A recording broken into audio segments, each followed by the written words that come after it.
Assalamualaikum warahmatullahi wabarakatuh. Alhamdulillah hamdan katsiran thayyiban mubarakan fih kama yuhibbu rabbuna wa yarda. Asyhadu an la ilaha illallah wahdahu la syarika lah wa asyhadu anna Muhammadan abduhu wa rasuluhu alladzi la nabiyya ba'da. Allahumma salli wa sallim wa barik ala Muhammadin wa ala alihi wa ashabihi wa man tabi'ahum bi ihsan ila yaumiddin. Fa ya ibadallah usikum wa nafsi bi taqwallah faqad fazal muttaqun. Qala ta'ala fi kitabil karim a'udzu billahi as-sami'il 'alim minas syaitonir rajim min hamzihi wa nafthihi wa nafsihi. Ya ayyuhalladzina amanu taqullaha haqqa tuqatih wala tamutunna illa wa antum muslimun.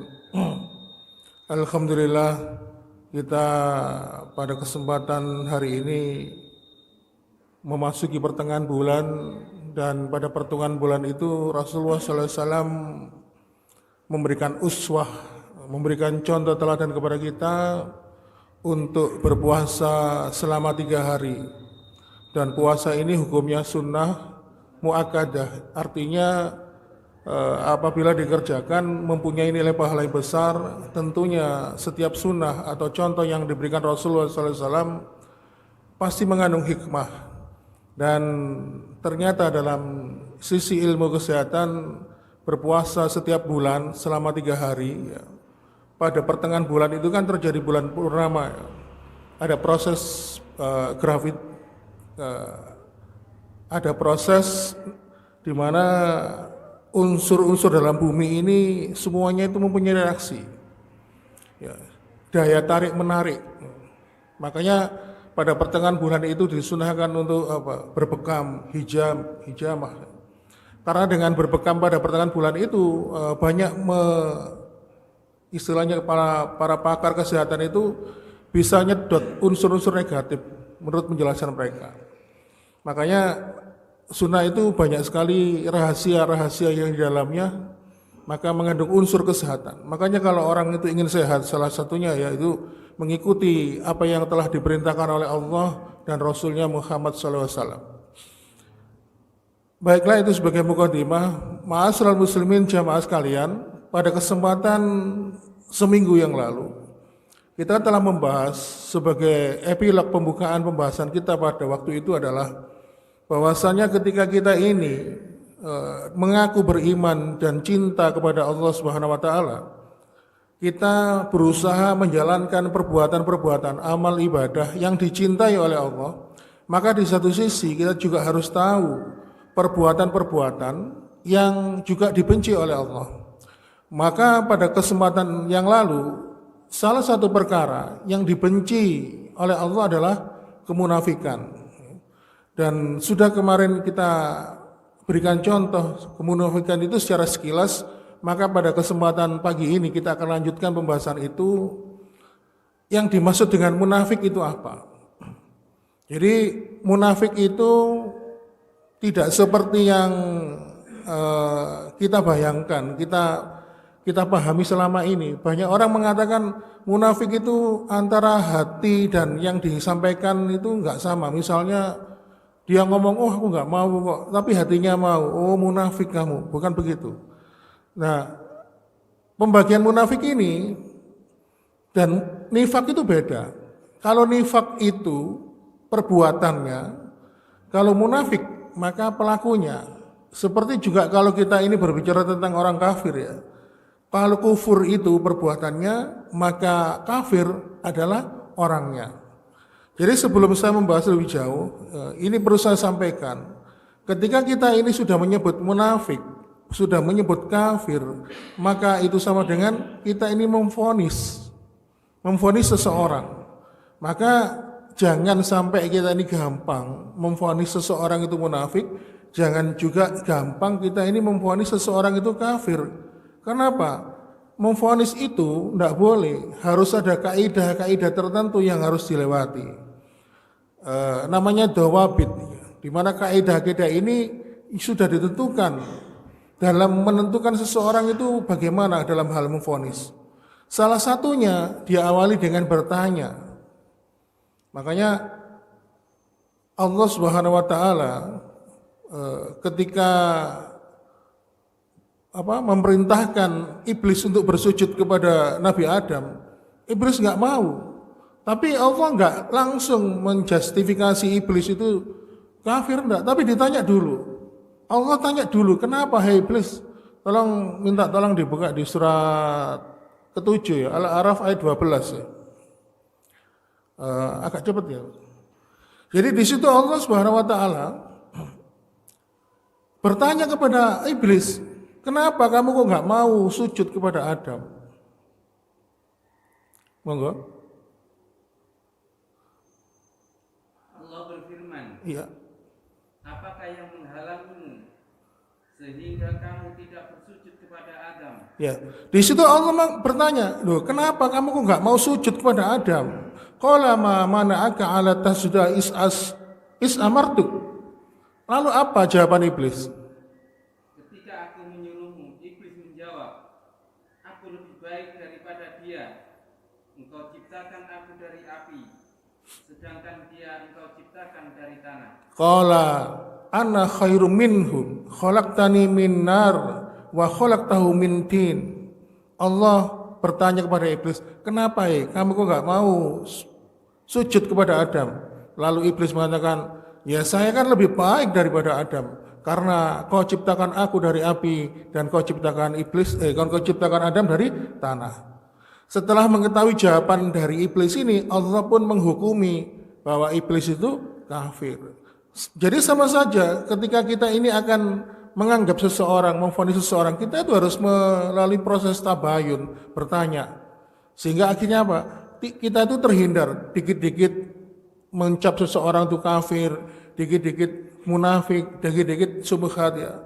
Seperti sekitar 3 atau 5 tahun yang lalu ya, ketika ada seseorang yang mengajarkan, menyebarkan agama baru, MUI itu kan melakukan langkah-langkah sesuai langkah ini. MUI memanggil yang bersangkutan, ditanya, kenapa engkau seperti ini? Dia menjawab, bahwasanya saya telah mendapatkan wahyu dari malaikat Jibril atas perintah Allah untuk menyebarkan ajaran ini.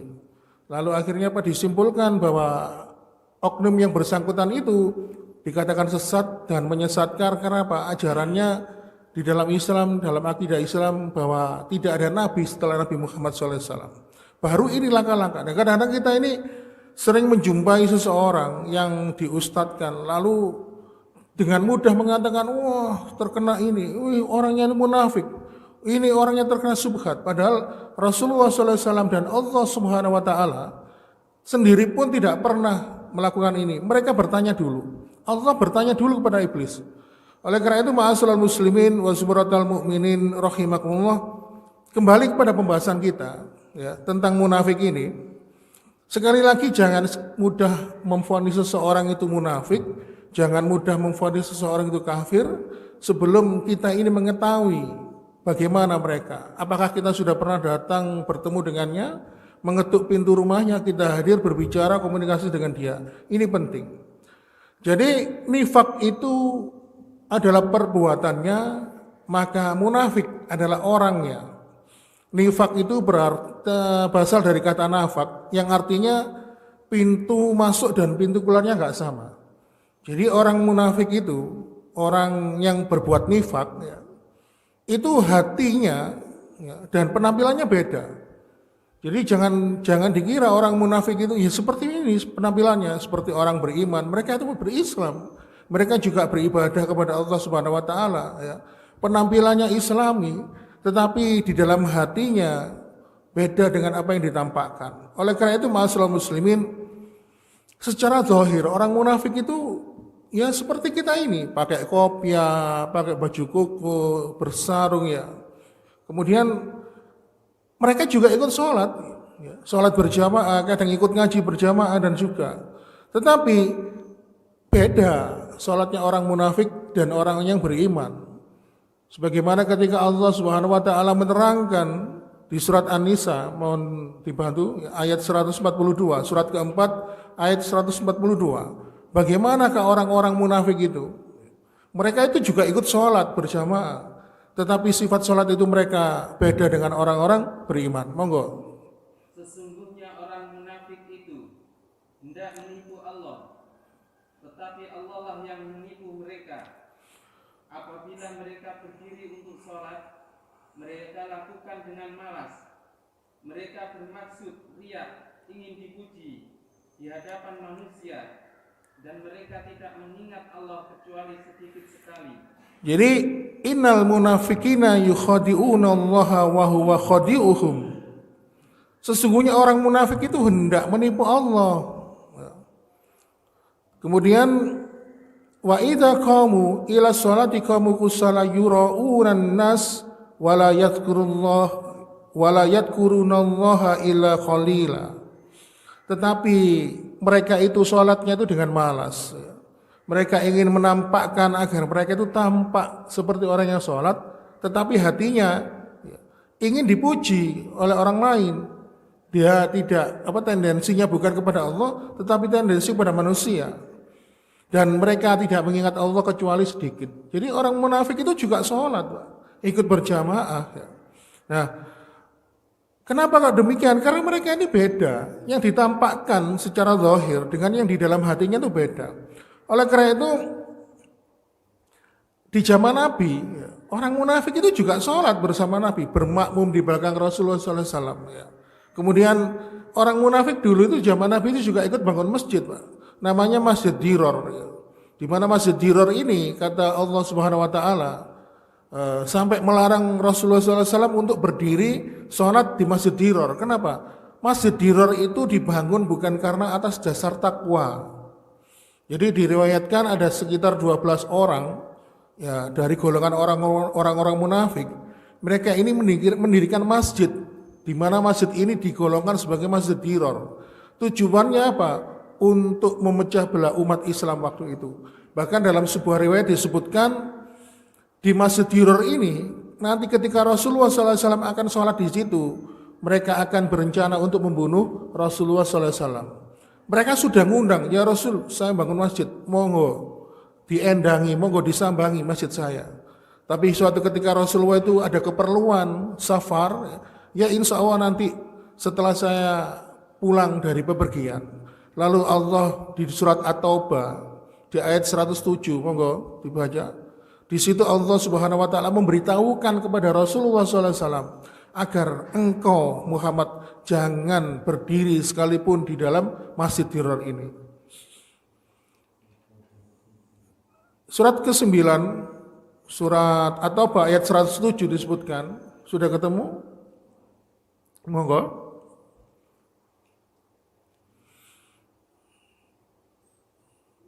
Dan di antara orang-orang munafik itu ada yang mendirikan masjid untuk menimbulkan bencana pada orang-orang yang beriman. Stop. Jadi di antara orang-orang munafik itu ada yang ingin mendirikan masjid untuk untuk bertujuan apa? Menimbulkan bencana, menimbulkan perpecahan.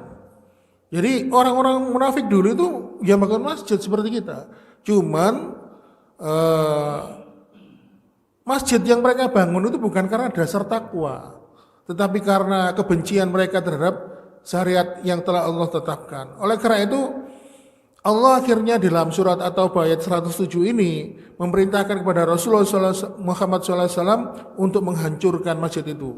Akhirnya masjid itu dibakar dan dihancurkan, dan akhirnya menetapkan berjamaah sholat pada waktu itu di Masjid Quba. Di mana Masjid Quba itu masjid yang dibangun atas dasar takwa. Jadi orang munafik itu penampilannya tidak sangar, tidak gondrong, tidak bertato, ya, pokoknya orangnya alim, seperti orang alim seperti kita.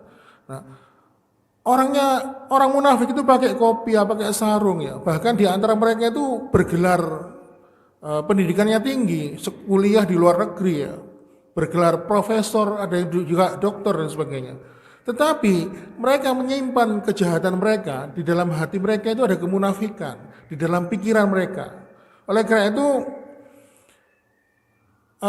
orang munafik di zaman dulu lebih parah dibanding sekarang. Kalau sekarang ini kan beda. Kalau dulu tuh orang munafik sholat di belakang Rasulullah, seperti yang sudah saya ceritakan kemarin, Abdullah bin Ubay bin Salul. Abdullah bin Ubay bin Salul ini bukan orang sembarangan loh. Ketika dia mampu diterima oleh suku Khazraj ya, dan suku Aus, akhirnya kedua suku ini sepakat mengangkat Abdullah bin Ubay bin Salul ini sebagai pemimpin mereka di kota Yasrib, di mana kota Yasrib itu belum berubah menjadi nama Madinah. Ya. Dia sempat digadang-gadang menjadi pemimpin. Nah, ketika Rasulullah SAW hijrah dari Mekah menuju Yasrib, di mana akhirnya Yasrib itu berubah menjadi Madinah, akhirnya Abdullah bin Ubay bin Salul ini nggak jadi pemimpin. Akhirnya muncul kemunafikan di dalam hatinya, dia dongkol hatinya. Dan Abdullah bin Ubay bin Salul ini sholat di belakang Rasulullah, sering bahkan menjumpai sendiri bagaimana Allah menurunkan wahyu. Dan Abdullah bin Ubay bin Salul ini juga ikut perang, Pak. Ikut perang Uhud. Dan seperti yang sudah saya sampaikan kemarin, dia itu memprovokasi orang-orang atau pasukan yang ikut perang itu agar pulang ke rumah balik. Jangan diteruskan, kita mundur aja, kita pulang. Nanti kalau kita ikut perang, ya bisa celaka seperti mereka. Dan ternyata Allah mentakdirkan perang Uhud itu kondisinya terbalik. Kaum muslimin mengalami kekalahan sehingga banyak para sahabat yang meninggal dunia. Dan akhirnya Abdullah bin Ubay bin Salul mengatakan, tuh kan bener kan, banyak yang mati, ya. Banyak di antara mereka itu mati. Kalau untung kalau kamu nggak tak ajak pulang, sudah jadi bangkai kamu di Uhud ini. Itulah Abdullah bin Ubay bin Salul, tokoh munafik. Padahal dia tahu wahyu itu bagaimana diturunkan. Dia pernah berhadapan langsung bertemu dengan Rasulullah SAW. Dia sering mengikuti majelis kajiannya Rasulullah SAW. Tetapi di dalam hatinya muncul kemunafikan. Maka ini menjadi pelajaran bagi kita. Kita yang belum pernah bertemu dengan baginda Nabi Muhammad SAW, belum pernah ikut bagaimana beliau memberikan pencerahan secara langsung dalam kajian-kajiannya, belum pernah kita itu bermakmum di belakang Rasulullah, tetapi kita ini masih mendapatkan hidayah dan petunjuk dari Allah Subhanahu wa taala. Abdullah bin Ubay bin Salul ketemu Nabi, bagaimana tahu dia caranya, proses bagaimana wahyu itu diturunkan. Dia juga ikut sholat di belakang Rasulullah, tetapi dia tidak mendapat hidayah. Dia mendapatkan penyakit di dalam hatinya, itu kemunafikan. Ini artinya apa? Hidayah itu penting, bahwa hidayah itu hanya hak prerogatif dari Allah Subhanahu wa taala. Jadi ma'asyiral muslimin, kembali pada pembahasan kita. Orang munafik itu juga beribadah, mereka itu mukmin. Bahkan banyak di antara orang munafik itu yang hafal Al-Qur'an. Mereka itu rajin baca Al-Qur'an. Sebagaimana ketika Rasulullah SAW menyampaikan dalam sebuah sabdanya, masalul munafik alladhi yaqra'ul Qur'an. Sebagaimana ketika Rasulullah itu pernah membuat perumpamaan, permisalan orang munafik yang membaca Al-Qur'an. Artinya apa? Orang munafik juga membaca Al-Qur'an. Bahkan di antara mereka itu banyak yang hafal Al-Qur'an. Oleh karena itu, salah satu tanda Islam ini rusak, sebagaimana yang diriwayatkan oleh Imam Baihaqi, ketika Imam Baihaqi ini meriwayatkan sebuah percakapan antara Umar bin Khattab dan Ziyad. Hai Ziyad, apa yang bisa menyebabkan agama ini rusak? Ziyad mengatakan, aku tidak tahu wahai Amirul Mukminin. Lalu dari 3 poin itu, maka ada 1 poin yang sesuai pembahasan kita pada pagi hari ini, yaitu adalah jidalul munafik bil Quran. Orang munafik itu, Pak, suka berdebat dengan orang-orang yang berada di atas jalan kebenaran menggunakan ayat-ayat Al-Quran. Makanya banyak orang munafik itu yang hafal Al-Quran, dan orang-orang munafik itu ketika mendebat itu juga pakai Al-Quran. Contoh misalnya ketika sekitar saya masih ingat 3 tahun yang lalu ramai di media sosial tentang LGBT. Bagaimana ada wacana supaya gay, homoseksual, ya, transgender dan sebagainya diberikan ruang di negara ini, bahkan dilegalkan. Terus ada salah seorang yang kita kenal, beliau ini seorang yang berilmu, bergelar profesor dan doktor ya. Bahkan beliau ini seorang ya pernah kuliah di mana di Arab, mengatakan, loh di dalam Al-Qur'an itu gay, homo itu diakui, ada. Dan homoseksual itu adalah proses tumbuh kembang dari mana seseorang itu ketika lahir dia tumbuh dewasa. Lalu dia mendapatkan itu, berarti dia itu anugerah dari Allah.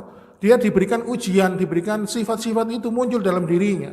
Maka ketika sifat itu muncul dalam dirinya, itu adalah sebuah hak asasi. Di mana manusia ini dalam sifat dirinya adalah ada hak asasi manusia yang harus kita hormati. Lalu kenapa kok harus dilarang? Bayangkan, Pak. Orangnya ini bersorban, pakai kopiah, pakai sarung, gelarnya profesor dokter, ya, punya jamaah, tapi kalimat-kalimat yang diutarakan seakan-akan itu tersusun rapi, ya, tulisan-tulisannya itu enak dibaca, tapi tanpa disadari dia itu mengajak kita untuk berpaling dari kitab Allah dan sunnah.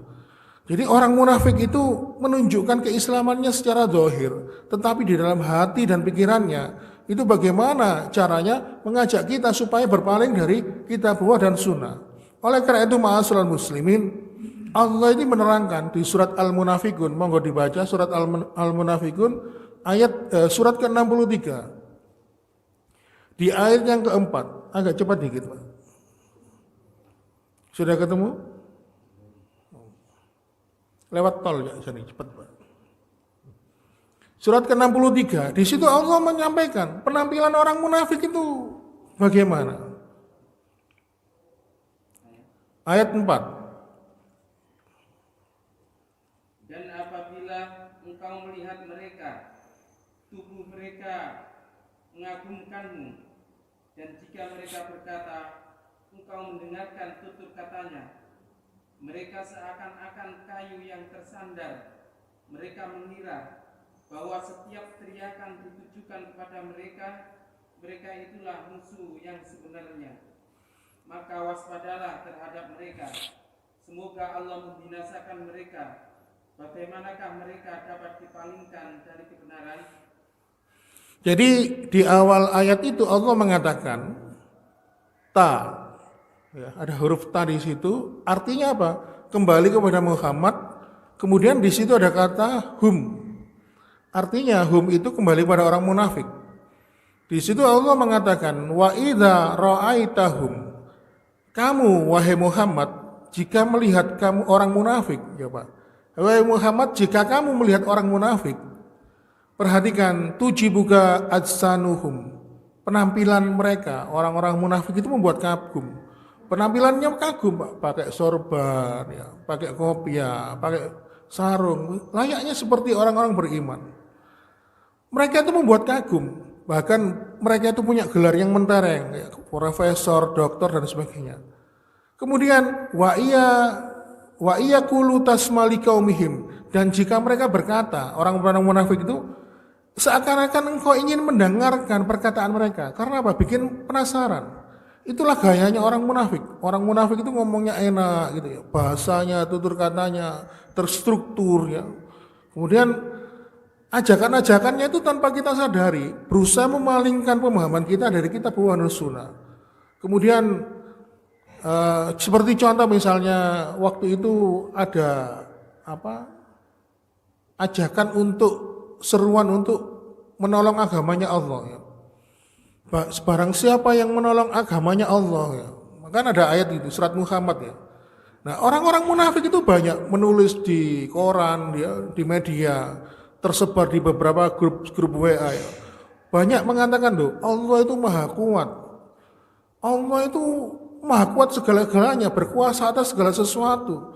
Terus kalau kita ini yakin bahwa Allah itu berkuasa segala sesuatu, Allah itu maha kuat, lalu untuk apa kita menolong agamanya? Ya lebih baik kita nolong diri kita sendiri aja, ngurusi diri kita sendiri. Kan pernah kan beberapa waktu yang lalu. Bahkan saya kan kebetulan lahir era tahun 70-an ya. Saya masih ingat di pertengahan era tahun 80-an waktu Menteri Agama, kalau saya sebutkan namanya pasti jenengan tahu semua.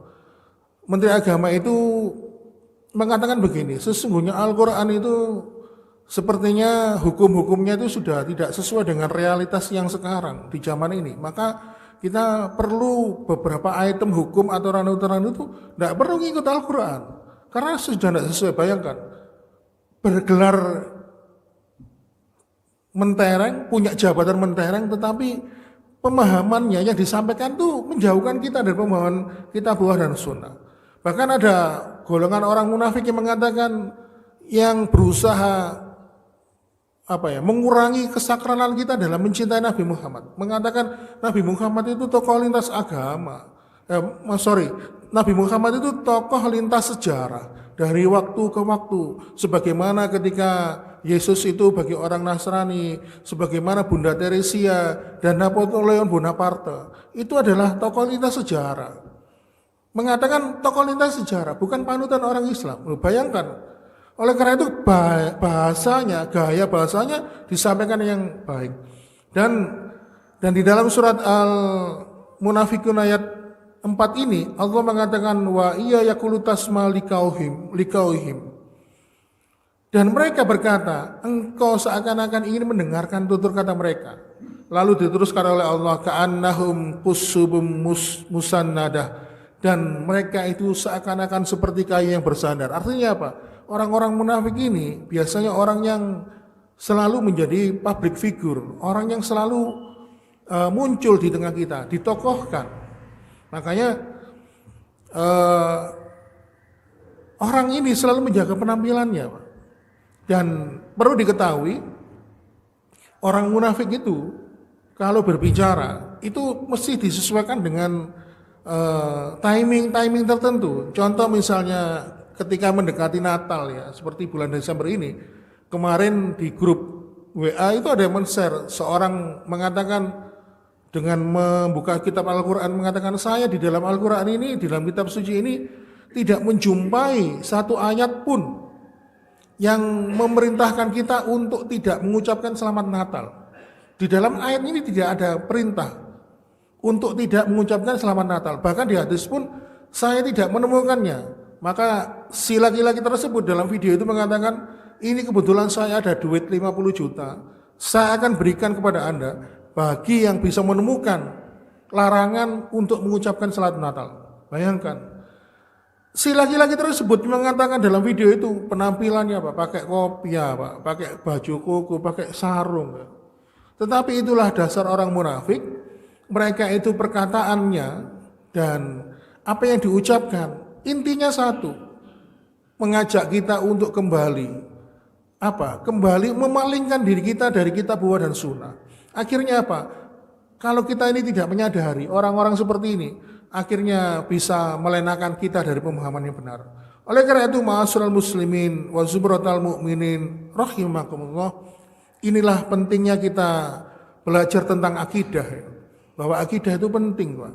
Bahwasannya orang-orang munafik ini seperti ibaratnya adalah sebuah rayap yang menggerogoti sebuah pohon. Ketika pohon itu sudah ada rayapnya, pasti akan rubuhlah pohon itu.